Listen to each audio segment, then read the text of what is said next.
Making Elden Ring easier would break the game, as Shadow of the Erdtree launches, Hidetaka Miyazaki says. Elden Ring expansion Shadow the Erdtree will seemingly feature developer From Software's toughest ever bosses, as toning down the difficulty would break the game itself, according to game director Hidetaka Miyazaki. Don't miss any update, subscribe my channel for entertainment news. From Software games are known for being challenging, but the conversation around video game difficulty reached new heights thanks to Elden Ring selling 25 million copies. Amid some calls for the developer to make things easier or add different difficulty modes, however, Miyazaki has clarified why From Software instead looks to continuously push players. If we really wanted the whole world to play the game, we could just crank the difficulty down more and more, but that wasn't the right approach, Miyazaki told. Had we taken that approach, I don't think the game would have done what it did, because the sense of achievement that players gain from overcoming these hurdles is such a fundamental part of the experience. Turning down difficulty would strip the game of that joy, which, in my eyes, would break the game itself. Shadow of the Erdtree, which arrives today, June 21, 2024, features bosses with which From Software really pushed the envelope on what the player can withstand, Miyazaki said ahead of its release. In fact, getting into the expansion even poses a challenge, as players must defeat an optional boss. Those eager to explore every inch of the expansion can check out IGN's extensive guide, which covers Shadow of the Erdtree's new weapons, its various quest lines, and how to defeat those pesky new bosses. In our 10 out of 10 review, IGN said, like the base game did before it, Elden Ring, Shadow of the Erdtree raises the bar for single-player expansions, we said.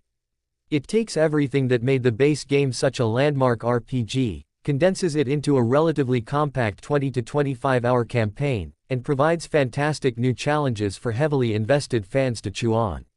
From Software president Hidetaka Miyazaki claims that toning down the difficulty of Elden Ring would break the game itself. The argument surrounding the difficulty of From Software's Soulsborne games has been ongoing for years, and the new Shadow of the Erdtree expansion for Elden Ring is said to feature some of the hardest bosses in the company's catalog. From Software titles are famously known to require skill and mastery, and Elden Ring is no exception.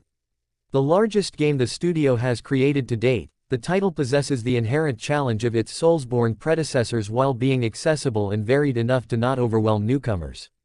This balance wasn't easy to achieve, but From Software managed to do so, making Elden Ring a massive commercial success with over 25 million copies sold. 2.5 years after Elden Ring's launch, From Software released the Shadow of the Erdtree DLC on June 21. With the release of Shadow of the Erdtree, Elden Ring director Hidetaka Miyazaki recently commented on the DLC's difficulty level, stating that it was balanced with the assumption that players had completed a considerable portion of the base game. Elaborating further on the perpetual difficulty debate in an interview with The Guardian, Miyazaki remarked that From Software wasn't looking to appeal to a mass audience with Elden Ring. If we really wanted the whole world to play the game, we could just crank the difficulty down more and more, but that wasn't the right approach, he said. The director believes that Elden Ring wouldn't have been as successful if From Software had watered down the difficulty, as the team believes that the sense of achievement that players gain from overcoming these hurdles is crucial. In fact, Miyazaki feels that Elden Ring's difficulty is so integral to the overall experience that softening it would essentially break the game itself. Even though some consider Elden Ring easier compared to previous Souls games, it appears From Software remains protective of its ethos of creating challenging yet inexplicably satisfying gaming experiences. Even though Shadow of the Erdtree is touted to be even tougher than the base game, the expansion has been faring exceptionally well with critics. Recent reviews peg Shadow of the Erdtree as the highest-rated DLC ever, further boosting player hype as fans finally get their hands on the new content. Miyazaki has confirmed that Shadow of the Erdtree will be the first and only DLC for Elden Ring, but if his comments are anything to go by, From Software's future games will be no less challenging than the mega-successful action RPG. 2 years after Elden Ring took players by storm, From Software has refined its concepts to near perfection with the Shadow of the Erdtree DLC. Well over a year after developer From Software and publisher Bandai Namco Entertainment first announced the Shadow of the Erdtree expansion for its wildly successful 2022 action RPG Elden Ring, the release of the highly anticipated DLC is finally imminent.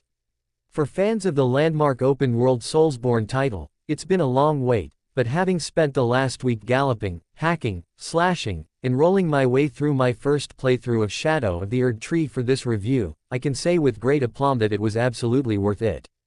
This expansion represents Elden Ring at its most refined, with a tighter, denser, and less gamey world design that gives way to some of From Software's best ever boss fights.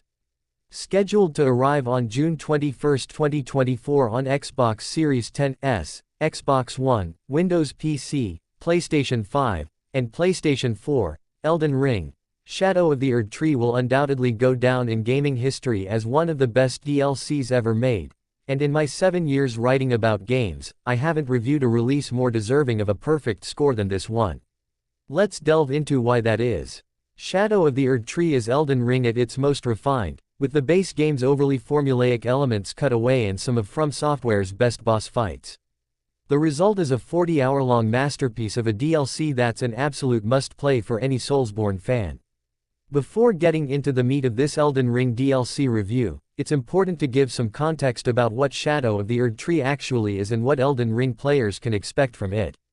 Put simply, Shadow of the Erdtree is a massive expansion for the Game of the Year winning 2022 action RPG that features a new map entirely separate from the lands between. It takes the tarnished to the Land of Shadow, a realm nestled in the umbra of the Erdtree that towers over the base game's regions, and tasks them with the pursuit of Miquella, one of Queen Marika's Empyrean children destined for godhood. Going in, the reason why Miquella came to this place and what specifically he hopes to accomplish there is unclear, though marketing materials for the DLC note that he awaits the return of his promised lord, after divesting himself of his flesh, his strength, his lineage. Of all things golden. Much like the base game of Elden Ring, Shadow of the Erdtree is a very exploration-focused experience, with players encouraged to comb through the Land of Shadow on horseback as they search for dungeons to adventure through, treasures to claim, characters to meet, and fearsome bosses to challenge. All of these and more await, with the vast majority of discoveries fleshing out both the expansion's narrative and the wider lore of Elden Ring's world. Through it all runs From Software's trademark, tough but fair, design ethos, complete with a special new mechanic that ensures endgame level characters can't breeze through the DLC's challenges. More on that later in the review. Elden Ring, rich and layered as it was with truly unimaginable amounts of content, had one notable problem. Some of the lands between's open world was overly formulaic, which made portions of the game's secrets rather predictable past the mid-game. Though each of the map's regions do feature a healthy number of more original, bespoke dungeons, it became tough to get excited about finding caves, mines, and catacombs once you realized that every area had these, and often several of each. Before playing Shadow of the Erdtree, I was hopeful From Software would address this criticism with the DLC, perhaps narrowing the scale of its world down a bit but filling it with more distinctive discoveries to stumble across. Having now journeyed and played through the vast majority of the Land of Shadow, I'm beyond happy to say my hopes have been made reality. Indeed, while the map is huge for a DLC, about the size of Limgrave and Liurnia of the Lakes combined, if you placed them side by side, its individual areas are smaller, but also considerably denser with a greater number of unique secrets that are an absolute joy to find through Elden Ring's organic, icon-free exploration. That's not to say there aren't any common caves or catacombs here, because there are. There's just a significantly lower ratio of them compared to more remarkable types of side content than there was in the base game, and they're scattered far wider, too. Essentially, Shadow of the Erdtree is the open world of Elden Ring refined to near perfection, with the DLC handsomely rewarding the attentive and the curious with layer upon layer of wonders. Of course, a big part of what makes the secrets Shadow of the Erdtree has in store so special is From Software's world-class art direction, which makes up for what Elden Ring lacks in terms of raw graphical fidelity tenfold. Like the base game, the Land of Shadow is a rich and colorful feast for the eyes, with everything from grand castles and colossal towers to sequestered villages and war-torn ruins scattered throughout its numerous fantasy biomes, along with some particularly special areas and points of interest I won't spoil here. Fittingly for a world in shade, though, there are striking dark overtones here, both visual and thematic. This is made immediately apparent when the DLC starts in fields of golden grass, partially bathed in shadow and strewn with hundreds of spectral headstones, that stretch as far as the eye can see. There's also an incredible amount of jaw-dropping verticality to this realm, with the developers somehow managing to build a map that feels comparable to the land's between's highest peaks and deepest depths despite only being about a third of its size. There's a bit of neat interconnectivity to discover in the world's layout, too, though don't expect something on the level of Dark Souls' Lordran. Shadow of the Erdtree, much like the rest of Elden Ring, reserves its more structured and interconnected Dark Souls-style level designs for its legacy dungeons, which are the largest zones you'll find in the Land of Shadow. There are 3 of these, and although their sizes vary, one in particular is so unfathomably massive that it took me an entire day of playtime to explore, and I'm still probably missing something there. All of them are put together expertly, and I had a blast playing through each one.